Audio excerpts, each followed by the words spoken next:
Jesus Reigns, യേശു വാഴുന്നു ശുശ്രൂഷകളിലേക്ക് നിങ്ങൾക്ക് സ്വാഗതം.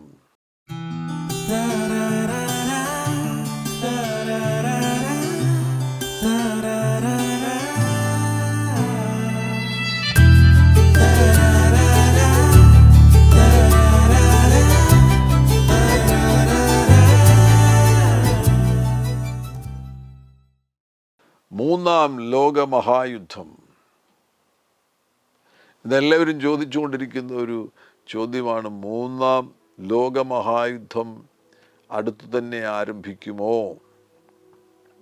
ലോക സംഭവങ്ങൾ, ഇന്ന് നടന്നുകൊണ്ടിരിക്കുന്ന യുദ്ധങ്ങൾ, ഇതൊക്കെയാണ് അതിന് കാരണം. മാധ്യമങ്ങളിൽ ഒരുപാട് പ്രചാരണങ്ങൾ നടന്നുകൊണ്ടിരിക്കുന്നു, വീഡിയോകളുമൊക്കെ കാണുവാൻ കഴിയുന്നു. എല്ലാം ലോകമഹായുദ്ധം ഉടനടി പൊട്ടിപ്പുറപ്പെടുവാനുള്ള സാധ്യതകളെക്കുറിച്ചാണ് പറയുന്നത്. ചില യുദ്ധങ്ങൾ നടക്കുന്നുണ്ട്. റഷ്യ ഉക്രൈൻ യുദ്ധം നടക്കുന്നു, ഇസ്രയേൽ ഹമാസ് യുദ്ധം നടക്കുന്നു. ഇസ്രയേൽ ഹമാസ് മാത്രമല്ല, ഹൂത്തീസ് ഇസ്രയേലിനെതിരാകുന്നു, ഹിസബുള്ള ഇസ്രയേലിന് എതിരാകുന്നു, ഇറാൻ ഇസ്രയേലിന് എതിരാകുന്നു. അങ്ങനെ ഒരുപാട് രാജ്യങ്ങൾ, ഒരുപാട് തീവ്രവാദി സംഘടനകൾ ചേർന്ന് ഇസ്രയേലിനെതിരെ യുദ്ധം നടത്തുകയാണ്. ഇതെല്ലാം മുഖാന്തരമായിട്ട് മൂന്നാം ലോകമഹായുദ്ധമുണ്ടാകുമോ എന്നുള്ള ഒരു പ്രധാനപ്പെട്ട ചോദ്യം എല്ലാവരും ചോദിക്കുന്നു. ലോകരാജ്യങ്ങൾ തമ്മിൽ ഈ കാര്യങ്ങളെ ചൊല്ലി വലിയ അഭിപ്രായ വ്യത്യാസങ്ങളുണ്ട്, കാതലായ അഭിപ്രായ വ്യത്യാസങ്ങളുണ്ട്. മൂന്നാം ലോകമഹായുദ്ധം സംഭവിക്കുവാനുള്ള സാധ്യതയുണ്ടോ? കഴിഞ്ഞുപോയ ലോകമഹായുദ്ധങ്ങൾ വരുത്തിവെച്ച വിനയെന്ന് പറയുന്നത് ഭീകരമാകുന്നു. എത്ര ലക്ഷം ആളുകളാണ് കൊല്ലപ്പെട്ടത്, എത്ര രാജ്യങ്ങളിലാണ് കാതലായിട്ടുള്ള നഷ്ടങ്ങളും കഷ്ടങ്ങളും ഉണ്ടായത്. 1914 നടക്കുന്ന ഒന്നാമത്തെ ലോകമഹായുദ്ധം, ഒന്നാം ലോകമഹായുദ്ധം 1914 പൊട്ടിപ്പുറപ്പെടുന്നു. അത് ഏകദേശം 7 വർഷത്തോളം നീണ്ടു നിന്നു. 1921 വരെ അത് നീണ്ടു നിന്നു. ആ യുദ്ധം വരുത്തിവെച്ച വിന ഭീകരമായിരുന്നു. ഒന്നാം ലോകമഹായുദ്ധം വരുത്തിവെച്ച വിന ഭീകരമായിരുന്നു. അതുകൊണ്ട് തീരുമെന്ന് കരുതിയിരുന്നപ്പോഴാണ് വളരെ വൈകാതെ 1939 രണ്ടാം ലോകമഹായുദ്ധം പുറപ്പെട്ടത്. 1939 പുറപ്പെട്ട രണ്ടാം ലോകമഹായുദ്ധം, ആരംഭിച്ച രണ്ടാം ലോകമഹായുദ്ധം, അത് 1945 വരെ നീണ്ടുനിന്നു. 6 വർഷത്തോളം നീണ്ടുവന്നു. അതിൻ്റെ ദുരന്തം ഇന്നും മാറിയിട്ടില്ല.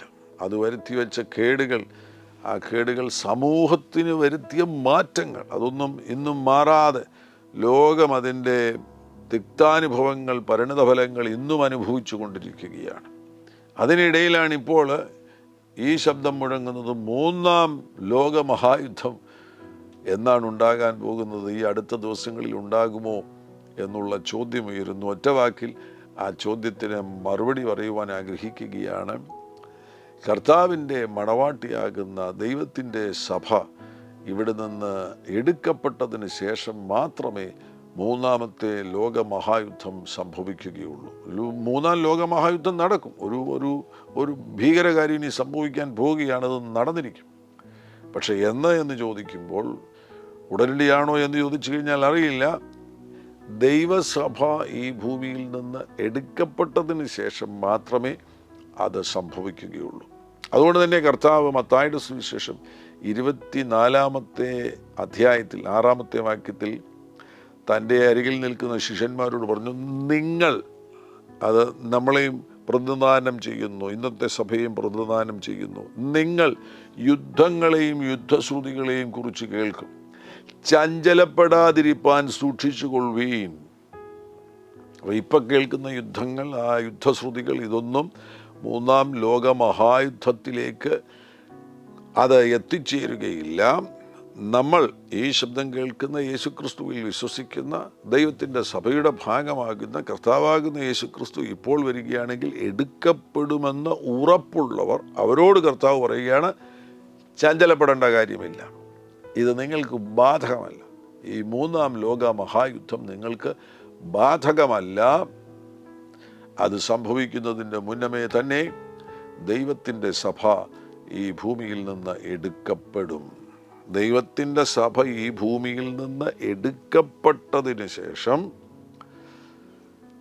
എതിർ ക്രിസ്തു, അതിനുശേഷമാണ് എതിർ ക്രിസ്തു വെളിപ്പെടാൻ പോകുന്നത്.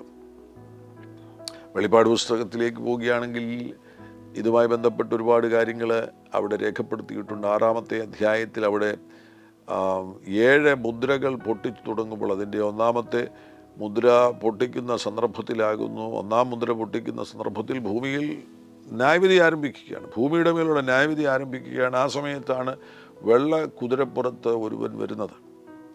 അയാൾ സമാധാനം പറഞ്ഞുകൊണ്ടാണ് വരുന്നത്.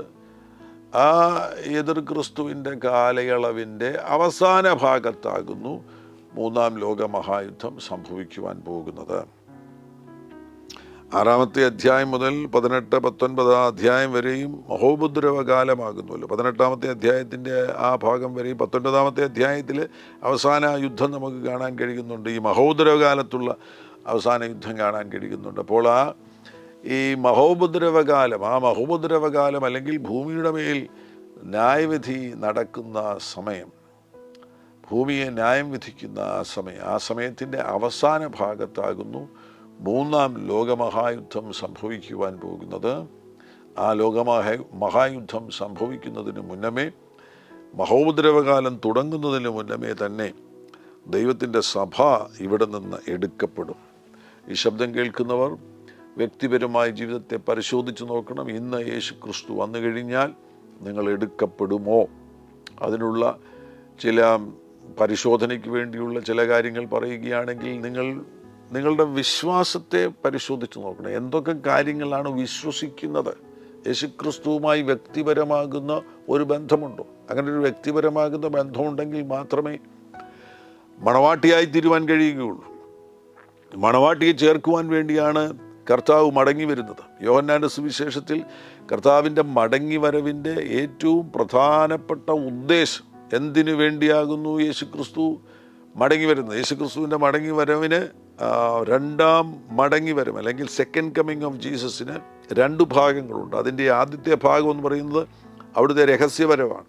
2-ാമത്തെ ഭാഗം പരസ്യവരവാണ്. അത് സംഭവിക്കുന്ന സമയത്ത് ലോകത്തിലുള്ള എല്ലാവരും അത് കാണും. യേശുക്രിസ്തു ഒലിവുമലയിലേക്ക് ഇറങ്ങി വരുന്നു. ഒലിവുമലയിൽ യേശുവിൻ്റെ കാൽപാദം ചവിട്ടുന്ന ആ കാര്യം ലോക മനുഷ്യർ മുഴുവൻ കാണും. അതൊരു അത്ഭുതമാണ്. അത് വെളിപ്പാട് പുസ്തകത്തിൽ അതിൻ്റെ 1-ാമത്തെ അധ്യായം 7-ാം വാക്യത്തിൽ, ഇതാ അവൻ മേഘാരൂഢനായി വരുന്നു, ഏത് കണ്ണും അവനെ കുത്തിത്തുളച്ചവരും അവനെ കാണും. യേശുക്രിസ്തുവിൻ്റെ ഒലിവുമലയിലേക്ക് ഇറങ്ങി വരുന്ന ആ സഭയുമായി വരുന്ന, തന്നോടൊപ്പം എണ്ണിത്തിട്ടപ്പെടുത്തുവാൻ കഴിയാത്തതിലധികമുള്ള ദൈവദൂതന്മാരുമായിട്ട് യേശുക്രിസ്തു ഇറങ്ങി വരുന്ന ആ സമയത്ത് അത് ലോകത്തിലുള്ള സകല മനുഷ്യരും കാണും. ടി വിയിലൂടെയല്ല, അവരുടെ സ്വന്തം കണ്ണുകളിലൂടെ കാണും. സ്വന്തം കണ്ണുകളിലൂടെ അവർക്ക് കാണുവാൻ, ഇന്ത്യയിലുള്ളവർക്ക് യെരുശലേമിൽ സംഭവിക്കുന്നത് കാണുവാൻ കഴിയുന്ന നിലവാരത്തിൽ ദൈവം അവരുടെ കണ്ണുകൾക്ക് സൂപ്പർ നാച്ചുറലായിട്ടുള്ള ഒരു സ്വാധീനം താൽക്കാലികമായിട്ടത് കാണുവാൻ വേണ്ടി കൊടുക്കും. ഇതാ അവൻ മേഘാരൂഢനായി വരുന്നു, ഏതു കണ്ണും, അങ്ങനെയല്ലേ രേഖപ്പെടുത്തിയിരിക്കുന്നത്, ഏത് കണ്ണും അവനെ കുത്തിത്തുളച്ചവരും അവനെ കാണും. കർത്താവിൻ്റെ രഹസ്യവരവ് ഇവരാരും കാണത്തില്ല, അവരറിയത്തുപോലുമില്ല. യേശുവിന് വേണ്ടി കാത്തിരിക്കുന്നവർ മാത്രമേ എടുക്കപ്പെടുകയുള്ളൂ. ആ അടുപ്പം, യേശുവുമായിട്ടുള്ള അടുപ്പം നിങ്ങൾക്കുണ്ടോ? യേശുവിൻ്റെ വരവിങ്കൽ എടുക്കപ്പെടണമെന്നുണ്ടെങ്കിൽ നിങ്ങൾക്ക് യേശുവുമായിട്ടുള്ള അടുപ്പമുണ്ടോ? യേശുവിൻ്റെ വരവിൽ നിങ്ങൾ എടുക്കപ്പെടത്തില്ലെന്നുണ്ടെങ്കിൽ, നിങ്ങൾ നഷ്ടപ്പെട്ടു പോയി കഴിഞ്ഞാൽ നിങ്ങൾ 3-ാം ലോകമഹായുദ്ധം കാണും. ലോകമഹായുദ്ധമോ അല്ലെങ്കിൽ അതിൻ്റെ ഇടയിൽ നടക്കാൻ പോകുന്ന ആ ഭൂമിയുടെ മേൽ നടക്കാൻ പോകുന്ന ന്യായവിധിയിൽ നിങ്ങൾ പട്ടുപോകുകയോ മഹോദരവകാലത്തിലൂടെ കടന്നു പോകും.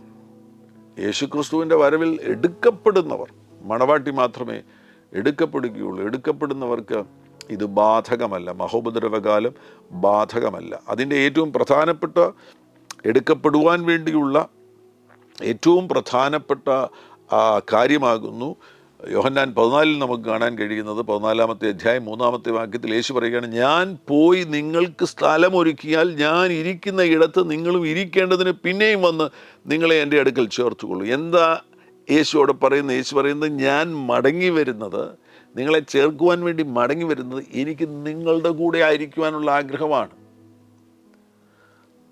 വരൻ വധുവിൻ്റെ കൂടെ ആയിരിക്കുവാൻ ആഗ്രഹിക്കുന്ന ആ ആഗ്രഹം നിങ്ങളൊന്ന് ചിന്തിച്ചു നോക്കിയേ. വരൻ വധുവിൻ്റെ കൂടെ ആയിരിക്കുവാൻ, അല്ലെങ്കിൽ വരൻ എത്രയും പെട്ടെന്ന് വധുവിനെ വിവാഹം കഴിക്കണം, ആ വരനും വധുവും തമ്മിലുള്ള ആ വെഡ്ഡിങ് നടക്കണം, ആ വിവാഹം നടക്കണം. അതേപോലെയുള്ളൊരാഗ്രഹം യേശു ഇവിടെ പ്രകടിപ്പിക്കുകയാണ്. എനിക്ക് നിങ്ങളുടെ കൂടെ ആയിരിക്കാനാണ് ആഗ്രഹം, നിങ്ങൾ എന്നോടൊപ്പം ആയിരിക്കണമെന്ന് ഞാൻ ആഗ്രഹിക്കുന്നു. നിങ്ങളെ വിട്ട് അധികം സമയം മാറിയിരിക്കുവാൻ ഞാൻ ആഗ്രഹിക്കുന്നില്ല. നിങ്ങളിപ്പോൾ പറയും, ഇപ്പോൾ 2000 വർഷത്തോളം ആയല്ലോ. അത് കർത്താവിന് 2 ദിവസം പോലെ മാത്രമേ ഉള്ളൂ. ഒരു ചെറിയ മനുഷ്യർക്കാണത് 2000 വർഷം, നീണ്ട 2000 വർഷം. കർത്താവിനെ സംബന്ധിച്ചിടത്തോളം അവിടുത്തെ കണ്ണിൽ ഒരു ചെറിയ സമയപരിധി മാത്രമേ ആയിട്ടുള്ളൂ. കർത്താവ് മടങ്ങി വരുവാൻ പോവുകയാണ്. അധികം നമ്മളെ അവിടുന്ന് വിട്ടകന്നിരിക്കുവാൻ ആഗ്രഹിക്കുന്നില്ല. നമ്മോടുകൂടെ ആയിരിക്കുവാൻ അവിടുന്ന് ആഗ്രഹിക്കുന്നതിനാലാകുന്നു അവിടുന്ന് മടങ്ങി വരുന്നത്, നമ്മളെ ചേർക്കുവാൻ വേണ്ടി മടങ്ങി വരുന്നത്. അവിടെ യേശുക്രിസ്തുവിൻ്റെ മടങ്ങിവരവിൽ, രഹസ്യവരവിൽ എടുക്കപ്പെടണമെന്നുണ്ടെങ്കിൽ അതിൻ്റെ കാതലായിട്ടുള്ള കാര്യമെന്ന് പറയുന്നത് നിങ്ങൾക്ക് യേശുവുമായിട്ടുള്ള അടുപ്പം, ക്ലോസ്നെസ്, യേശുവുമായിട്ടുള്ള അടുപ്പമാണ് അതിൻ്റെ കാതലായിട്ടുള്ള കാര്യം. യേശുവുമായിട്ടുള്ള അടുപ്പമില്ല എന്നുണ്ടെങ്കിൽ കർത്താവിൻ്റെ വരവിൽ എടുക്കപ്പെടുമോ എന്നുള്ളത് സന്ദേഹിക്കേണ്ടിയിരിക്കുന്നു. യേശുവുമായിട്ട് അടുത്തു വരിക, യേശുവുമായി നിരന്തരമായിട്ടുള്ള അടുപ്പത്തിൽ ജീവിക്കുക. യേശുവുമായിട്ടുള്ള അടുപ്പത്തിൽ നിങ്ങൾ ജീവിക്കുകയാണെങ്കിൽ കർത്താവിൻ്റെ വരവിങ്കൽ നിങ്ങൾ എടുക്കപ്പെടും. അങ്ങനെ എടുക്കപ്പെടുന്നവർക്ക് എതിർ ക്രിസ്തുവിനെ കാണേണ്ട കാര്യം വരില്ല. അവർക്ക് 3-ാം ലോകമഹായുദ്ധത്തിൻ്റെ ഭാഗമാകേണ്ടതായിട്ട് വരില്ല. ഇപ്പോൾ എതിർ ക്രിസ്തു ആരാണെന്നൊക്കെ ചോദിക്കാറുണ്ട്. നമ്മളിപ്പം ഇന്ന് ഭൂമിയിൽ ആയിരിക്കുന്ന ദൈവമക്കൾക്ക് എതിർ ക്രിസ്തുവിനെ ഇപ്പോൾ അറിയാവുന്ന ഒരാളാണെന്നുണ്ടെങ്കിൽ പറയുകയാണ്, ഇന്ന ആളാണ്, ഇന്ന വിഭാഗത്തിൻ്റെ മേധാവിയാണ് എന്നുള്ളത് നമുക്കിപ്പോൾ തന്നെ അറിയാവുന്നുണ്ടെങ്കിൽ അത് എതിർ ക്രിസ്തു അല്ല. ദൈവമക്കൾ അവനെ അറിയത്തുമില്ല, അവനെ കാണത്തുമില്ല. അതിനു മുമ്പ് നമ്മൾ എടുക്കപ്പെടും. അയാൾ ചിലപ്പോൾ കർത്താവിൻ്റെ വരവ് വളരെ അടുത്തിരിക്കുകയാണെങ്കിൽ അയാൾ ചിലപ്പോൾ ഇപ്പോൾ എവിടെയെങ്കിലും കാണും. അയാൾ വെളിപ്പെടുവാനുള്ള സമയം അടുത്തു വരികയാണ്. എന്നാൽ അയാളെ കാണുന്നതിന് മുമ്പ് തന്നെ നമ്മളിവിടെ നിന്ന് എടുക്കപ്പെടുകയും ചെയ്യും. പ്രധാനമായിട്ടും ഇസ്രയേലുമായിട്ടുള്ള ബന്ധത്തിലാണ് ഈ 7 വർഷം മഹോദരവകാലം പോകുന്നത്. അപ്പം ഇസ്രയേലിനെ ഇന്ന് എതിർക്കുന്ന രാജ്യങ്ങൾ തന്നെ ആയിരിക്കും അന്നും ഇസ്രയേലിന് വിരോധമായി നിൽക്കുവാൻ പോകുന്നത്. ആ രാജ്യങ്ങളും ഇസ്രയേലും തമ്മിലുള്ളൊരു സമാധാനം കൊണ്ടുവരുന്ന വ്യക്തിയായിരിക്കും എതിർ ക്രിസ്തു. അപ്പോൾ ഇവർ 2 കൂട്ടർ ഇപ്പോൾ ആരൊക്കെയാണ് ഇസ്രയേലിനെ എതിർക്കുന്നത്? ഇറാന്, ഹമാസ്, ഹിസബുള്ള, ഹൂത്തീസ്, അങ്ങനെ തുടങ്ങിയുള്ള ആ വിഭാഗങ്ങൾ മുഴുവൻ, അങ്ങനെ ആ വിഭാഗങ്ങളുമായി ബന്ധമുള്ള രാജ്യങ്ങൾ, അവരിപ്പോൾ എല്ലാവരും നിശബ്ദരായിട്ടിരിക്കുകയാണ്, പലരും നിശബ്ദരായിട്ടിരിക്കുകയാണ്. എന്നാൽ അവരെല്ലാം സംഘടിതമാകും. അവരെല്ലാം സംഘടിതമായിട്ട് ആരംഭത്തിൽ ഈ 2 കൂട്ടർക്കും അംഗീകരിക്കുവാൻ കഴിയുന്ന ഒരു വ്യക്തിയായിരിക്കും, യഹൂദനും മുസ്ലിം ലോകത്തിനും അംഗീകരിക്കുവാൻ കഴിയുന്ന ഒരു വ്യക്തിയായിരിക്കും നേതാവായിട്ട് വരുവാൻ പോകുന്നത്, എതിർ ക്രിസ്തുവായിട്ട് വരുവാൻ പോകുന്നത്. അയാൾക്ക് അപ്പോൾ ഈ 2 വിഭാഗങ്ങളുമായിട്ട് ബന്ധമുണ്ടായിരിക്കും. നമ്മൾ പണ്ട് കരുതിയിരുന്നത് പോലെ യൂറോപ്പിൽ നിന്നൊന്നുമല്ല എതിർ ക്രിസ്തു ആയിരിക്കും, അറിയില്ല. എന്നാലും നമ്മൾ കരുതിയിരുന്ന യൂറോപ്യൻ രാജ്യങ്ങളുടെ ഒരു സംഘമായിരിക്കും, 10 രാജ്യങ്ങളായിരിക്കും ഇസ്രയേലിനെ എതിർക്കുന്നത് എന്നുള്ളതൊക്കെ ഇന്ന് ആ മേഖലയിൽ ആഴത്തിൽ പഠനം നടത്തുന്നവർ കണ്ടെത്തിയിരിക്കുന്നു. അല്ല, സംഭവിക്കുവാൻ പോകുന്നത് ഇന്ന് ഇസ്രയേലിനെ ആരൊക്കെയാണ് എതിർക്കുന്നത്? ഇസ്രയേലിനെ എതിർക്കുന്നവരാണ് ഇസ്രയേലുമായിട്ട് യുദ്ധത്തിലായിരിക്കുന്നവർ. ഇന്ന് ഇസ്രയേൽ സ്ഥാപിതമായതിനു ശേഷം 1948 ഇസ്രയേൽ എന്ന രാജ്യം സ്ഥാപിതമായതിനു ശേഷം ഇസ്രയേലിനെ എതിർത്തതാരാണ്? ഏതെങ്കിലും യൂറോപ്യൻ രാജ്യങ്ങൾ, ജർമ്മനിയോ ഫ്രാൻസോ ഇസ്രയേലിനെതിരെ യുദ്ധം ചെയ്തു? ഇല്ലല്ലോ. അപ്പോൾ ഇന്ന് ഇസ്രയേലിനെ എതിർക്കുന്ന 1948 ശേഷം ഇസ്രയേലിനെ എതിർക്കുന്ന ഒരു കൂട്ടരായിരിക്കും ഇസ്രയേലിന് വിരോധമായിട്ട് എതിർ ക്രിസ്തുവിൻ്റെ സമയത്ത് നിൽക്കുവാൻ പോകുന്നത്.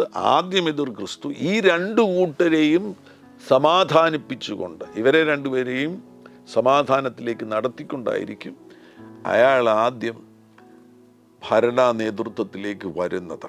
എന്നാൽ പോലും അയാൾക്ക് ലോകം മുഴുവൻ ഭരിക്കാൻ കഴിയത്തില്ല. നമുക്ക് ബൈബിളിൽ അങ്ങനെ ഒരു കാര്യം യഥാർത്ഥത്തിൽ നമ്മൾ പലരും കേട്ടിട്ടുണ്ട്. വൺ വേൾഡ് ഒക്കെ വരാൻ പോകുന്നു, വൺ വേൾഡ് നേതാവ് വരാൻ പോകുന്നു. എതിർ ക്രിസ്തുവിന് ലോകം മുഴുവൻ ഭരിക്കണമെന്ന് ആഗ്രഹമുണ്ടാകും, തീർച്ചയായിട്ടും ആഗ്രഹമുണ്ടാകും. എന്നാൽ അയാൾ അങ്ങനൊരു നേതാവൊന്നും ആകാൻ പോകുന്നില്ല. എല്ലായിടത്തും ഒന്നും അയാൾക്ക് സ്വാധീനം ലഭിക്കുകയില്ല. അതിനു മുമ്പ് 7 വർഷം തീരും. അയാളിങ്ങനെ കയറി വരാൻ തുടങ്ങും. ലോകം മുഴുവൻ ഭരിക്കുന്ന ഏക രാജാവ് യേശു ക്രിസ്തുവായിരിക്കും. മുഴുവൻ ലോകത്തെയും, ലോകത്തിലുള്ള മുഴുവൻ രാജ്യങ്ങളെയും തൻ്റെ അധികാരത്തിൻ്റെ കീഴിൽ കൊണ്ടുവന്ന് ഭരണം നടത്തുന്ന ഏക രാജാവ് കർത്താവാകുന്ന യേശു ക്രിസ്തുവായിരിക്കും. മറ്റു പലർക്കും ആഗ്രഹമുണ്ടായിരുന്നു. ലോകചരിത്രത്തിൽ ഇന്ന് വരെയും അങ്ങനെ ഒരു കാര്യം ഇതുവരെയും സംഭവിച്ചിട്ടില്ല. എതിർ ക്രിസ്തുവിന് വലിയ ആഗ്രഹമായിരിക്കും ലോകം മുഴുവൻ ഭരിക്കണമെന്ന്. എന്നാൽ അയാൾക്ക് ആ ആഗ്രഹമൊന്നും നടപ്പിലാക്കാൻ കഴിയത്തില്ല.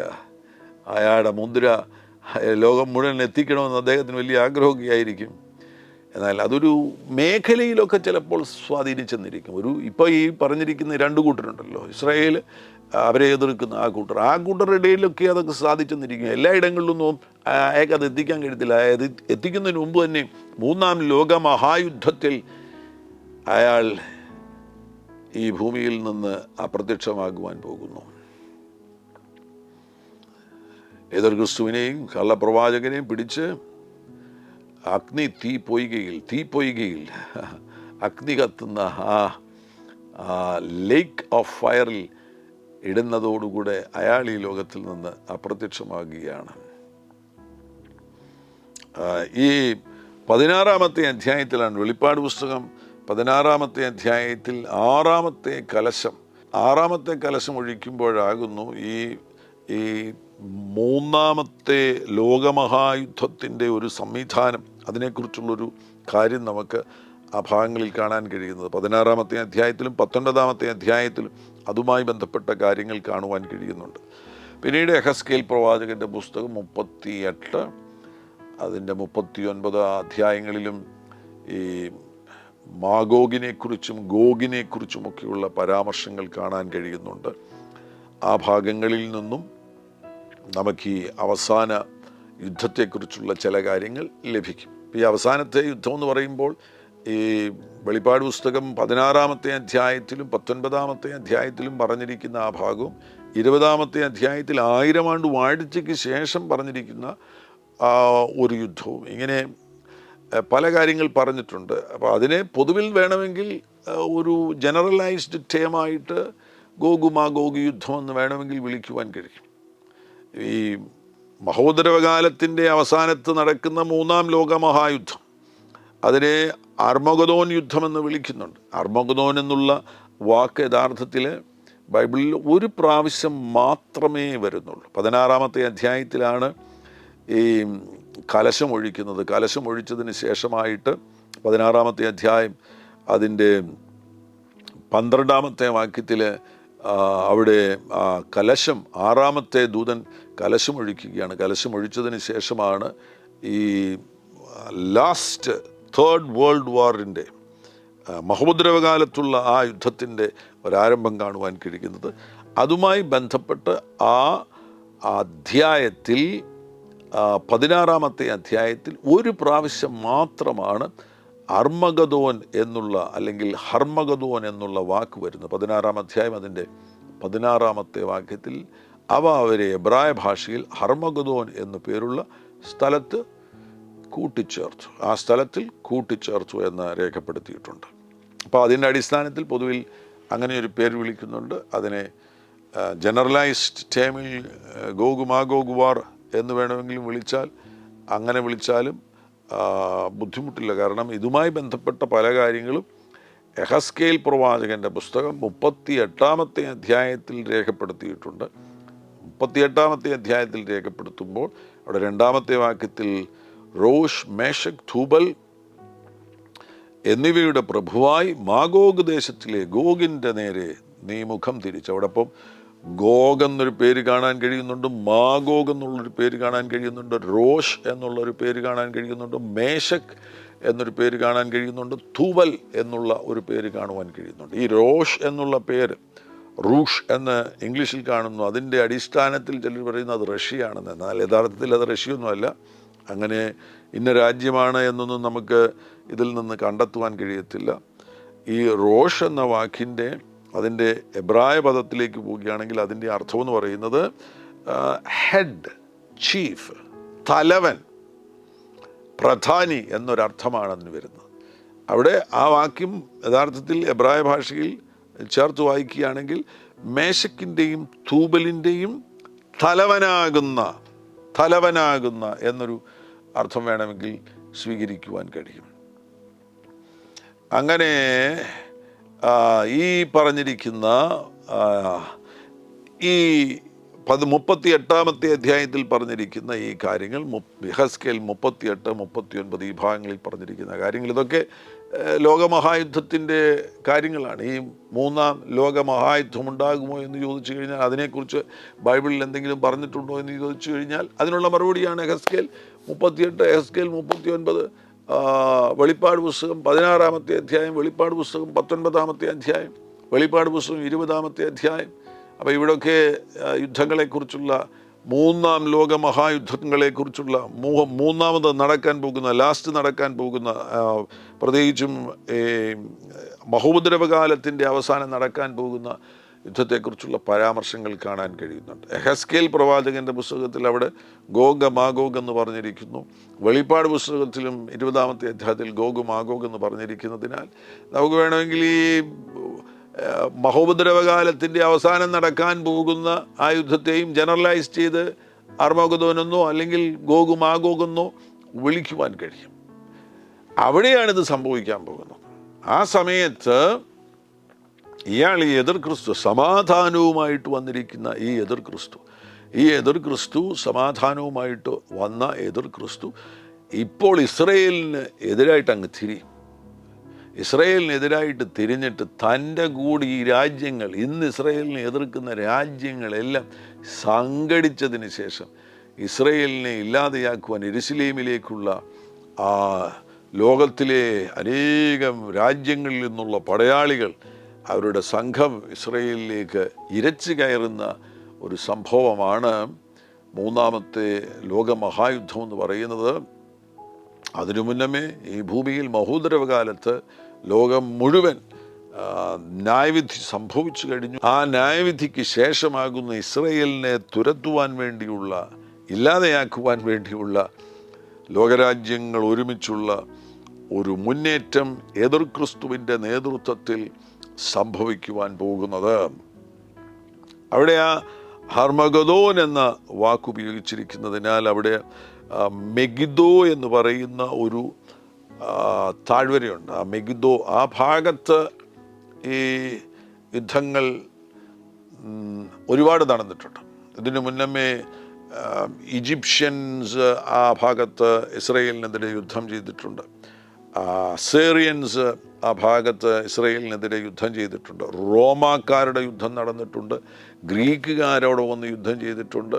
എന്തിനേറെ പറയുന്നു, ക്രൂസൈഡേഴ്സ്, യൂറോപ്പിൽ നിന്നുള്ള ക്രൂസൈഡേഴ്സ് അവർ വന്ന് യുദ്ധം ചെയ്തപ്പോഴും ഈ ഭാഗങ്ങളിലാണ്, ഈ മെഗിദോ ഭാഗങ്ങളിലാണ് യുദ്ധങ്ങൾ ധാരാളമായി നടന്നിരിക്കുന്നത്. നെപ്പോളിയൻ്റെ സമയത്തും അദ്ദേഹം അവിടെ വന്ന് ആ ഭാഗങ്ങളിൽ യുദ്ധം ചെയ്തിട്ടുണ്ട് എന്നുള്ള പരാമർശവും ചരിത്രത്തിൽ നിന്ന് കാണുവാൻ കഴിയുന്നു. അങ്ങനെ ഒരുപാട് യുദ്ധങ്ങൾ നടന്നിട്ടുള്ള ഒരു സ്ഥലമാണ്. ഇനി ലോകമഹായുദ്ധം നടക്കുന്ന സന്ദർഭത്തിലും 1914 1-ാം ലോകമഹായുദ്ധം നടക്കുന്ന സന്ദർഭത്തിൽ ഈ മെഗിദോ ഭാഗങ്ങളിൽ യുദ്ധം നടന്നിട്ടുണ്ട്. 1948 ഇസ്രയേൽ രാജ്യമായി സ്ഥാപിതമായതിനു ശേഷവും ഈ ഭാഗങ്ങളിൽ വല്ലാത്ത ആക്രമണങ്ങൾ നടന്നിട്ടുണ്ട്. അവിടെ ആയിരിക്കും ഈ യുദ്ധത്തിൻ്റെ ഒരു കരസേനകൾ തമ്മിലുള്ള ആക്രമണം സംഭവിക്കുവാൻ സാധ്യതയുള്ള ഒരു സ്ഥലം അതായിരിക്കും. ഇവിടെ ഈ മൂന്നാം ലോകമഹായുദ്ധത്തിൻ്റെ അതിൻ്റെ ഏറ്റവും സമാപനം, അതിൻ്റെ അവസാനം എന്ന് പറയുന്നത് വെളിപ്പാട് പുസ്തകം 19-ാമത്തെ അധ്യായത്തിലാണ് കാണുവാൻ കഴിയുന്നത്. വെളിപ്പാട് പുസ്തകം 19-ാമത്തെ അധ്യായത്തിൽ സ്വർഗത്തിൽ നിന്ന് കർത്താവ്, രാജാതിരാജാവും കർത്താതി കർത്താവും സ്വർഗത്തിൽ നിന്ന് ഇറങ്ങി വരികയാണ്. അതിനെക്കുറിച്ച് 11 മുതലുള്ള വാക്യങ്ങളിൽ കാണാൻ കഴിയുന്നു. അനന്തരം സ്വർഗം തുറന്നിരിക്കുന്നത് ഞാൻ കണ്ടു. 16-ാമത്തെ അധ്യായത്തിലെ ഈ രാജ്യങ്ങളെല്ലാം ഇസ്രായേലിനെതിരെ സംഘടിതമായിട്ട് കടന്നു വരുന്നു. വിവിധ നിലകളിലുള്ള ഇന്നത്തെ ആധുനികമാകുന്ന സംവിധാനങ്ങളിലൊക്കെയുള്ള ആക്രമണങ്ങൾ സംഭവിക്കുവാൻ സാധ്യതയുണ്ട്. എന്നാൽ ആ സമയത്ത് 19-ാമത്തെ അധ്യായത്തിൽ കാണുവാൻ കഴിയുന്നു. അനന്തരം സ്വർഗം തുറന്നിരിക്കുന്നത് ഞാൻ കണ്ടു. ഒരു വെള്ളക്കുതിര പ്രത്യക്ഷമായി. അതിന്മേലിരിക്കുന്നവന് വിശ്വസ്തനും സത്യവാനും എന്ന് പേർ. അവൻ നീതിയോട് വിധിക്കുകയും പോരാടുകയും ചെയ്യും. അവൻ്റെ കണ്ണ് അഗ്നി ജ്വാല, തലയിൽ അനേകം രാജമുടികൾ, എഴുതിയിട്ടുള്ള ഒരു നാമവും അവനുണ്ട്. അതവനല്ലാതെ ആർക്കും അറിഞ്ഞുകൂടാ. കർത്താവാകുന്ന യേശു ക്രിസ്തു തൻ്റെ ദൂതന്മാരുമായി ദൈവത്തിൻ്റെ സഭയുമായി സ്വർഗത്തിൽ നിന്നിറങ്ങി വരികയാണ്. അവിടെ ആ കാര്യങ്ങൾ വിശദീകരിച്ചതിൻ്റെ അവസാന ഭാഗത്ത് വരുമ്പോൾ, ശേഷിച്ചവരെ കുതിരപ്പുറത്തിരിക്കുന്നവൻ്റെ വായിൽ നിന്ന് പുറപ്പെടുന്ന വാൾ കൊണ്ട് കൊന്ന് അവരുടെ മാംസം തിന്ന് സകല പക്ഷികൾക്കും തൃപ്തി വന്നു. കർത്താവാകുന്ന യേശു ക്രിസ്തു അവിടുന്ന് ആ സൈന്യങ്ങളുടെ മേലെല്ലാം വിജയം നേടിയെടുത്ത്, മാത്രമല്ല ഇതിനെല്ലാം പിന്നിൽ പ്രവർത്തിച്ച എതിർ ക്രിസ്തുവിനെയും കള്ളപ്രവാചകനെയും പിടിച്ചു കെട്ടി ഇരുവരെയും ഗന്ധകം കത്തുന്ന തീ പൊയ്കയിൽ ജീവനോട് തള്ളിക്കളഞ്ഞതിന് ശേഷം അവിടുത്തെ 1000 ആണ്ട് വാഴ്ച ആരംഭിക്കുകയാണ്. ആ സമയത്ത് നമ്മളെല്ലാവരും, ദൈവത്തിൻ്റെ സഭ കർത്താവാകുന്ന യേശു ക്രിസ്തുവിനോട് കൂടെയുണ്ട്. മൂന്നാം ലോകമഹായുദ്ധം എപ്പോൾ സംഭവിക്കും? മഹോദരവകാലത്തിൻ്റെ സമാപനത്തിൽ അത് സംഭവിക്കും. ഇന്ന് നടന്നുകൊണ്ടിരിക്കുന്ന യുദ്ധങ്ങൾ, ആ യുദ്ധങ്ങൾ മൂന്നാം ലോകമഹായുദ്ധമായി തീരുമോ? ഒരു കാര്യം, ദൈവത്തിൻ്റെ സഭ ഇവിടെ നിന്ന് എടുക്കപ്പെട്ടതിന് ശേഷം മാത്രമേ മൂന്നാം ലോകമഹായുദ്ധം സംഭവിക്കുകയുള്ളൂ. ദൈവത്തിൻ്റെ സഭ എടുക്കപ്പെട്ട് കഴിഞ്ഞാൽ ഉടൻ തന്നെ മഹോപദ്രവകാലമാകും. മഹോപദ്രവകാലത്തിൻ്റെ അവസാനത്തിലാകുന്നു മൂന്നാം ലോകമഹായുദ്ധം സംഭവിക്കുവാൻ പോകുന്നത്. അതിനാൽ ഈ ശബ്ദം കേൾക്കുന്ന എല്ലാ പ്രിയപ്പെട്ടവരും ജീവിതത്തെ പരിശോധിച്ച് നോക്കുക. കർത്താവാകുന്ന യേശു ക്രിസ്തു ഇന്ന് മടങ്ങി വന്നാൽ നിങ്ങൾ യേശുവിനോട് കൂടെ മടങ്ങിപ്പോകുമോ? യേശുവിനോട് കൂടെ പോകുമോ? യേശുവിനോടൊപ്പം എടുക്കപ്പെടുമോ? ആ റാപ്ചറിൽ എടുക്കപ്പെടുമോ? ഇല്ല എങ്കിൽ ജീവിതത്തെ ക്രമപ്പെടുത്തുക. യേശുവിനെ ഇതുവരെയും രക്ഷകനും കർത്താവുമായി സ്വീകരിച്ചിട്ടില്ലാത്തവർ ഇപ്പോൾ യേശുവിനെ രക്ഷകനും കർത്താവുമായി സ്വീകരിക്കുക. വിശ്വാസ സ്നാനം സ്വീകരിക്കുക. പരിശുദ്ധാത്മാഭിഷേകം പ്രാപിക്കുക. വിശുദ്ധിയോടുകൂടെ ജീവിക്കുക. യേശുവിൻ്റെ മടങ്ങി വരവിൽ, രഹസ്യവരവിൽ എടുക്കപ്പെടുവാൻ വേണ്ടി ഒരുക്കപ്പെട്ടവരായിരിക്കുക. പരിശുദ്ധ പിതാവേ, അങ്ങയുടെ ജനത്തിനു വേണ്ടി പ്രാർത്ഥിക്കുന്നു. ഈ ശബ്ദം കേൾക്കുന്ന ഓരോരുത്തരെയും അങ്ങയുടെ വരവിന് വേണ്ടി ഒരുക്കണമേ എന്ന് പ്രാർത്ഥിക്കുകയാണ്. അത്ഭുതങ്ങൾ അങ്ങ് ചെയ്യുന്നതിനായി സ്തോത്രം ചെയ്യുന്നു. കർത്താവേ, ഈ സമയത്ത് സംഘർഷങ്ങളിലൂടെ കടന്നു പോകുന്നവരെ സ്പർശിക്കണം. ആന്തരികമാകുന്ന സംഘർഷങ്ങൾ, പല നിലകളിലുള്ള തിരസ്കരണങ്ങൾ മുഖാന്തരമായിട്ട് മനസ്സിൻ്റെ അകത്ത് വല്ലാത്ത സംഘർഷങ്ങൾ അനുഭവിക്കുന്നവരെ ഇപ്പോൾ തൊട്ട് സൗഖ്യമാക്കണമേ എന്ന് പ്രാർത്ഥിക്കുകയാണ്. കുടുംബ സംഘർഷങ്ങളിലൂടെ കടന്നു പോകുന്നവരെ ഉദ്ധരിക്കണമേ, വിടുവിക്കണമേ എന്ന് പ്രാർത്ഥിക്കുന്നു. ശാരീരിക രോഗം അനുഭവിക്കുന്നവരെ തൊടണം കർത്താവേ. യേശു ക്രിസ്തുവിൻ നാമത്തിൽ ശാരീരിക രോഗം അനുഭവിക്കുന്നവരെ, oh lord Jesus, hallelujah, hallelujah, hallelujah. Hannah എന്ന പേരുള്ള ഒരാൾ ഈ ശബ്ദം കേൾക്കുന്നു. ഹന്നയെ പരിശുദ്ധാത്മാവ് തൊടുന്നു. ഹന്നയുടെ മേൽ ഇപ്പോൾ ഒരു വലിയ അത്ഭുത സൗഖ്യത്തെ സമയം തന്നെ കർത്താവ് അയക്കുകയാണ്. നിന്റെ ശരീരത്തിൽ വ്യാപരിച്ചിരിക്കുന്ന ഒരു മാറാരോഗം, ആ രോഗത്തെ സൗഖ്യമാക്കുവാൻ വൈദ്യശാസ്ത്രത്തിന് കഴിയുന്നില്ല. എന്നാൽ ഹന്നെ ഇപ്പോൾ യേശു തൊടുന്നു. യേശുവിൻ നാമത്തിൽ സൗഖ്യം സ്വീകരിക്കുക. ജോയിൻസിന് വല്ലാത്ത പെയിൻസ് അനുഭവിക്കുന്ന വ്യക്തിയെ കർത്താവ് ഇപ്പോൾ തൊടുന്നു. യേശുവിൻ നാമത്തിൽ സൗഖ്യം സ്വീകരിക്കുക. മർദുവിസിക തർബനേസകതനി ആർദുവി ആന്തൽകരാദുനെ ഷുഫ റമസോതവിനദികൽകര. കർത്താവേ, ഓരോരുത്തരെ തുടരും കർത്താവേ. രോഗബന്ധനങ്ങൾ അഴിയട്ടെ. ശരീരത്തിൽ വിയർക്കുക മാത്രമല്ല, വല്ലാത്ത ദുർഗന്ധം, അമിതമാകുന്ന ദുർഗന്ധം പുറപ്പെടുവിക്കുന്ന നിലയിൽ ശരീരം വിയർക്കുന്ന ഒരു വ്യക്തിയെ ഇപ്പോൾ കർത്താവ് സൗഖ്യമാക്കുന്നു. ഈ താടിയെല്ലിൻ്റെ ഭാഗത്ത് കേടുവന്നിരിക്കുന്ന ഒരു വ്യക്തിയെ കർത്താവ് തൊടുന്നു. യേശു ക്രിസ്തുവിൻ നാമത്തിൽ ഇപ്പോൾ സൗഖ്യം സ്വീകരിക്കുക. അത്ഭുതങ്ങൾ സംഭവിക്കുന്നു. യേശുവിൻ നാമത്തിൽ അത്ഭുതങ്ങൾ സംഭവിക്കുന്നു. സാമ്പത്തിക മേഖലയിൽ വല്ലാത്ത ബുദ്ധിമുട്ടിലൂടെ കടന്നു പോകുന്നവരെ കർത്താവ് ഇപ്പോൾ തൊടുന്നു. യേശുവിൻ നാമത്തിൽ വഴികൾ തുറക്കപ്പെടുകയാണ്. നിങ്ങളുടെ പല വാതിലുകളും ഒരുപോലെ അടഞ്ഞുപോയി.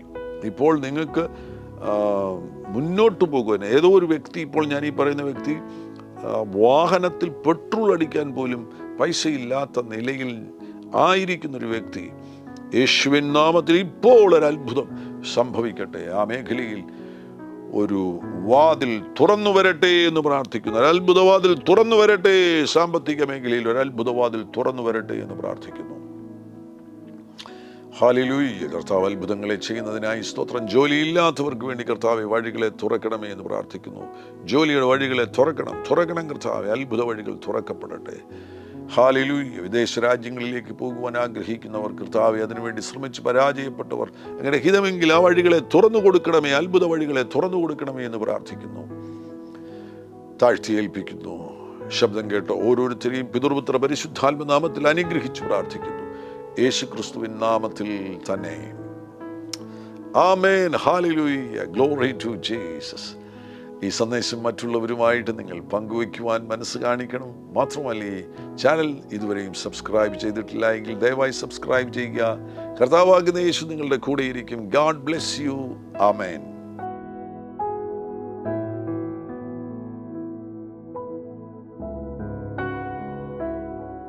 എല്ലാ പ്രഭാതത്തിലും 3 മിനിറ്റ് നീണ്ടു നിൽക്കുന്ന ഒരു ചെറിയ സന്ദേശം വാട്സപ്പിൽ അയക്കുന്നുണ്ട്. നിങ്ങൾക്കത് ലഭിക്കണമെന്ന ആഗ്രഹമുണ്ടെങ്കിൽ സ്ക്രീനിൽ കാണുന്ന നമ്പറിൽ ഒരു മെസ്സേജ് അയയ്ക്കുക. ഞങ്ങളുടെ ഓൺലൈൻ റേഡിയോ ആയ ജീസസ് റെയിൻസ് റേഡിയോയുടെ ആപ്പ് ഇതുവരെയും ഡൗൺലോഡ് ചെയ്തിട്ടില്ല എങ്കിൽ പ്ലേ സ്റ്റോറിലും ആപ്പ് സ്റ്റോറിലും ലഭ്യമാണ്. ജീസസ് റെയിൻസ് റേഡിയോ എന്ന് ടൈപ്പ് ചെയ്ത ശേഷം സെർച്ച് ചെയ്യുക. ആപ്പ് നിങ്ങൾ ഇപ്പോൾ തന്നെ ഡൗൺലോഡ് ചെയ്താലും. എല്ലാ പ്രഭാതത്തിലും 4 മണിക്ക് ടങ്സ് പ്രെയർ ഉണ്ടായിരിക്കുന്നതാണ്. നിങ്ങളുടെ ആത്മീയ വർധനവിനായി ദയവായി സൂമിൽ ജോയിൻ ചെയ്താലും. മീറ്റിംഗ് ID സ്ക്രീനിൽ നിങ്ങൾക്ക് ലഭ്യമാണ്. അതോടൊപ്പം തന്നെ എല്ലാ ബുധനാഴ്ചയും രാത്രി 10 മുതൽ 1 മണി വരെ നൈറ്റ് പ്രെയർ ഉണ്ടായിരിക്കുന്നതാണ്. നമുക്ക് ഒരുമിച്ച് രാജ്യങ്ങൾക്ക് വേണ്ടി പ്രാർത്ഥിക്കാം. ദയവായി സൂമിൽ ജോയിൻ ചെയ്താലും. ഈ യൂട്യൂബ് ചാനൽ നിങ്ങൾ ഇതുവരെയും സബ്സ്ക്രൈബ് ചെയ്തിട്ടില്ല എങ്കിൽ ഇപ്പോൾ തന്നെ സബ്സ്ക്രൈബ് ചെയ്യുക. ശേഷം ബെൽ ബട്ടൺ അമർത്താൻ മറക്കല്ലേ. ഈ സന്ദേശം മറ്റുള്ളവരിലേക്ക് അനുഗ്രഹമാകാൻ ഷെയർ ചെയ്താലും. കർത്താവ് നിങ്ങളെ ധാരാളമായി അനുഗ്രഹിക്കട്ടെ.